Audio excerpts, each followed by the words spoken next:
Hi folks, welcome to Ayisha's Aasha. எல்லாரும் எப்படி இருக்கீங்க? நான் ரொம்ப நல்லா இருக்கேன். பீர்க்கங்காயும் கீமா வச்சு ஒரு சூப்பரான ஒரு சைட் டிஷ் இன்னைக்கு நம்ம பார்க்க போறோம். என்னோட அம்மா இது ரொம்ப நல்லாவே செய்வாங்க. அந்த ரெசிபி தான் இன்னைக்கு நான் உங்களுக்கு சொல்லி தர போறேன். ரெசிபி மட்டும் இல்லாம இன்ட்ரஸ்டிங் ஃபேக்ட்ஸோட பார்க்கணுமா? அப்ப வாங்க வீடியோக்குள்ள போலாம். முதல்ல நல்லா பீர்க்கங்காயா எடுத்துக்கோங்க. பிஞ்சா இருக்கணும், அப்பதான் ரொம்ப டேஸ்டா இருக்கும். முத்து இருந்துச்சுன்னா அது நாராக இருக்கும், அது சாப்பிட்றதுக்கு நல்லா இருக்காது. இதோட தோலை நல்லா சீவி எடுத்துக்கோங்க. சீவினதுக்கப்புறம் இதை வாஷ் பண்ணிவிட்டு சாப் பண்ணி வச்சுக்கலாம். நம்ம இதோட தோலை நீங்கள் வேஸ்ட் பண்ணாமல் இந்த தோலை வச்சு நீங்கள் சட்னி கூட செய்யலாம். அதோட ரெசிபி இன்னொரு நாள் உங்களுக்கு சொல்லித்தரேன். இந்த அளவுக்கு நீங்கள் தேங்காய் எடுத்து வச்சுக்கோங்க. இதை நல்லா சாப் பண்ணி வச்சுட்டு அரைச்சி வச்சுக்கோங்க. இதெல்லாம் நான் ப்ரிப்பரேஷன் சொல்கிறேன். இதுக்கப்புறம் தான் நம்ம ரெசிபி ஸ்டார்ட் பண்ண போகிறோம். இப்போ ஒரு குக்கர் எடுத்துக்கோங்க. இதில் ஒரு 4 டேபிள் ஸ்பூன் எண்ணெய் நம்ம சேர்த்துக்கலாம். ஸ்டவ் மீடியம் ஃப்ளேமில் வச்சுக்கோங்க. குழிக்கரண்டியாக இருந்துச்சுன்னா ஒரே ஒரு குழிக்கரண்டி போதும். அடுத்து ஒரே ஒரு பெரிய வெங்காயம் நல்லா ஃபைனாக சாப் பண்ணி எடுத்துக்கோங்க. இதையும் நம்ம சேர்த்துக்கலாம்.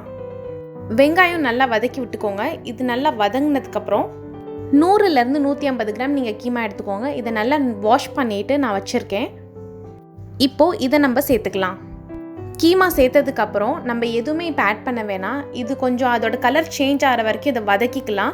இதிலேருந்தே தண்ணி இருக்கிறது வெளியில் வர ஆரம்பிக்கும். அதனால் தண்ணி எதுவுமே சேர்க்காதீங்க, கருகியும் போகாது. பாருங்கள் எவ்வளோ தண்ணி இப்போ இதிலேருந்தே விட்டுருக்கு. இந்த மாதிரி கலர் சேஞ்ச் ஆனதுக்கப்புறம் நீங்கள் தக்காளி அரைச்சி வச்சதை எடுத்துக்கோங்க. நான் இதில் ஒரு மீடியம் சைஸ் தக்காளி யூஸ் பண்ணேன்.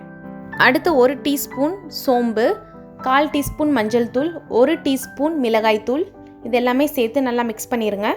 இப்போது இதுக்கு தேவையான அளவு நம்ம உப்பு சேர்த்துக்கலாம். 1/2 டீஸ்பூன் இஞ்சி விழுது, 1/2 டீஸ்பூன் பூண்டு விழுது சேர்த்துக்கோங்க. ரெண்டுமே சேர்த்து அரைச்சி வச்சுருந்தீங்கன்னா 1 டீஸ்பூன் சேர்த்துக்கோங்க. நம்ம கீமா சேர்த்துருக்கறனால இதுக்கு தேவையான அளவு கொஞ்சம் தண்ணி சேர்த்துட்டு இது குக்கரில் மீடியம் ஃப்ளேமில் 4-5 விசில் நான் வேக வைக்க போகிறேன்.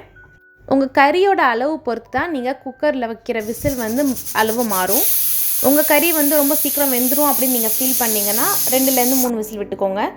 என்னோடய கறிக்கு 4-5 விசில் ஆகும். இப்போ நம்ம ஸ்டீம் போனதுக்கப்புறம் நம்ம இப்போ செக் பண்ணோம். பாருங்கள் நல்லா கீமா வெந்துருச்சு. அடுத்து நம்ம நறுக்கி வச்சுருந்த இந்த பீர்க்கங்காயை இப்போ நம்ம சேர்த்துக்கலாம். இது நம்ம கீமாவோட ஏன் நம்ம வேக வைக்கலைன்னா இது சீக்கிரமாகவே வெந்துடும். கீமா வைக்கிறது கொஞ்சம் டைம் ஆகும், அதனால தான். இப்போ இதுக்கு தேவையான உப்பு சேர்த்துட்டு நம்ம அரைச்சி வச்சுருந்தோம் இல்லையா அந்த தேங்காய், அதை இப்போ சேர்த்துக்கலாம். அந்த மிக்ஸி கழுவுன தண்ணியும் கொஞ்சம் சேர்த்துக்கலாம். இப்போ இதை நல்லா மிக்ஸ் பண்ணிவிட்டு ஒரே ஒரு விசில் வச்சா போதும். அவ்வளோதான், நம்மளோட பீர்க்கங்காய் குருமா ரெடி ஆயிரும்.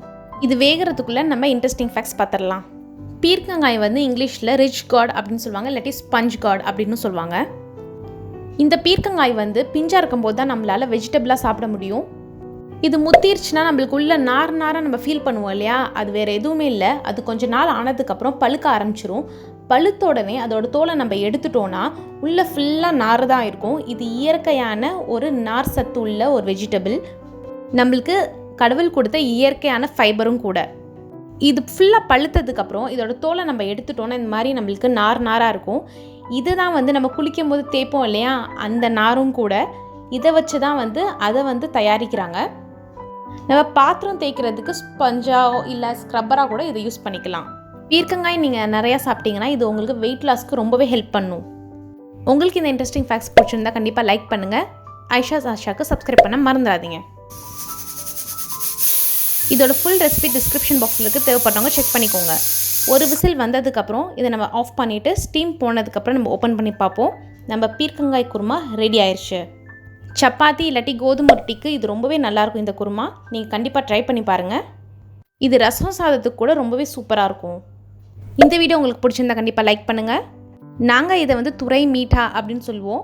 உங்கள் வீட்டில் இந்த டிஷ்க்கு பேர் என்னென்னு சொல்லுங்கள். நீங்கள் இதை ரெசிபி ட்ரை பண்ணியிருக்கீங்களான்றதும் கீழே கமெண்ட் பண்ணுங்கள்.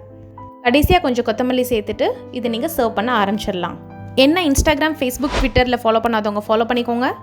ஐஷாஸ் ஆஷாக்கு சப்ஸ்கிரைப் பண்ண மறந்துடாதீங்க. பார்வையாளர்கள் சந்தாதாரர்களாக இணைவீர்கள் என்பதே ஆயிஷாவின் ஆஷா. தேங்க்ஸ் ஃபார் வாட்சிங்.